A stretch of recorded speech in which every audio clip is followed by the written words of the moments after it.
বাসর ঘরে বিড়াল মারতে ইনুস সাহেব পারে না। কারণ তোমরা 7টা দল নেছো, সেই সমস্ত দলের কোনো পার্সেন্টেজই নাই। বাংলাদেশের ভূখণ্ড যখন আমরা 47 সালে চেয়েছিলাম, একটা দল তারা বাগড়া দিয়েছিল, এই ভূখণ্ডের পক্ষে ছিল না। পরবর্তীতে আমরা সফল হয়েছি।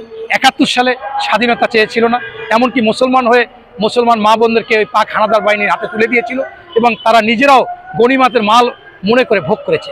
এবং আমাদের বাড়িঘর পাক হানাদার বাহিনী চিনত না, ওরা চিনাইয়া নির্মমভাবে এই মুক্তিযোদ্ধাদের গুলি করে হত্যা করেছে, গণহত্যা করেছে। এমনকি হিন্দুদের কাপড় উঠে দেখে যখন দেখছে হিন্দু, তাদের বাড়িঘর লুট করে তাদের বাড়িঘর পোড়াই দিছে। এর পরেও তারা ক্ষান্ত হয়নি। তারা এই বাংলাদেশে তাদের আধিপত্য বিস্তারের জন্য জিয়াউর রহমানের সাথে আসছে। জিয়াউর রহমান মনে করেছে বাংলাদেশ, তিনি বহুদলীয় গণতন্ত্রের প্রবক্তা ছিলেন, তাই তিনি শাহ আজিজের হাতে পতাকা তুলে দিয়েছিলেন। এর পরবর্তীতে বেগম খালেদা জিয়ার সাথে এসে তারা আমাদের সাথে নির্বাচন করেছিলেন এবং তাদেরকেও পতাকা দেওয়া হয়েছিল। কিন্তু আমাদের সাথে যখন আন্দোলন করতে এসেছিল, তখন আমরা দেখলাম 86 সালে ওই এরশাদের সাথে গিয়ে তারা আবারও একটা বাগড়া দিল গণতান্ত্রিক উপায়কে। সেখান থেকে আবার আসলো বেগম খালেদা জিয়ার কাছে, আবার শেখ হাসিনার কাছে গেল, আবার 2001 সালে আসলো, আবার আন্দোলন করলো ফ্যাসিবাদ বিরোধী। 15 সালের পরে দূরবীন দিয়েও তাদের আর পাইলাম না। তখন পরবর্তীতে এই 5ই আগস্টের পর শুনি যে এই জামাতের ছেলেটাই অর্থাৎ আওয়ামী লীগের ছেলেটাই জামাত, এই ছাত্রলীগের ছেলেটাই হচ্ছে ছাত্র শিবির। তাই অনেকেই টকশোতে এসে সাংবাদিকরা বলে, আমরা বলি না, যে কোনটা ছেলে জামাত আর কোনটা আওয়ামী লীগ বোঝা মুশকিল, কোনটা শিবির কোনটা ছাত্রলীগ বোঝা মুশকিল। তাই আপনারা দেখেছেন এনসিপি হাতে নাতে আগুন দিছে, তাদের অফিসে ধরে পুলিশের হাতে দিচ্ছে। জামাতের আমির মহোদয় তাকে ছাড়িয়ে এনেছে যে এটা শিবিরের ছেলে।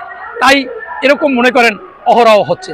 এরা এখন আসলে টকশোতে এসেও বলে যে 1971 সালে স্বাধীনতা ভুল ছিল। এখন সেই ভুল প্রমাণ করার জন্য বাংলাদেশে কি কি ক্ষতি করতে চায় আমি বুঝতে পারতেছি না। তারই একটা অংশ হতে পারে এই নির্বাচনকে বানচাল করা।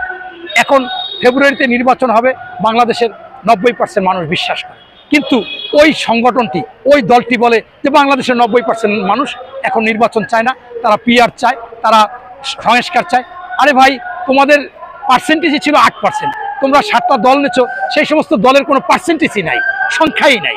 তাহলে তোমরা ধরো 10%, এই 10%-এর কথা বলে মানুষকে সাথে এরকম প্রতারণা মিথ্যাচার করতেছে, এটা তো হয় না।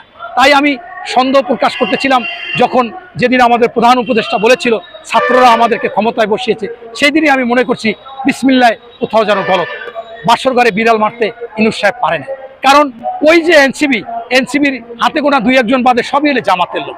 আমি যখন জেলে গেছি, সেই জেলে এই নায়েবে আমির আবদুল্লাহ তাহের ওইখানে আলোচনা করতেছিল, এই আমির সাহেব সেক্রেটারি জেনারেল, যে এই নাহিদ, আসিফ মাহমুদ, অমুক অমুক সব আমাদের আক্তার, এরা হলো আমাদের জামাতের শিবিরের প্রায়। তাইলে তাদের কথা যদি নির্বাচন ওই প্রধান উপদেষ্টা শোনে, তাহলে তো পক্ষান্তরে জামাতের কথাই শোনা হয়। শুধুমাত্র ওনারা বলছিল সারজিৎ এবং হাসনাত বাদে সবই জামাতের লোক।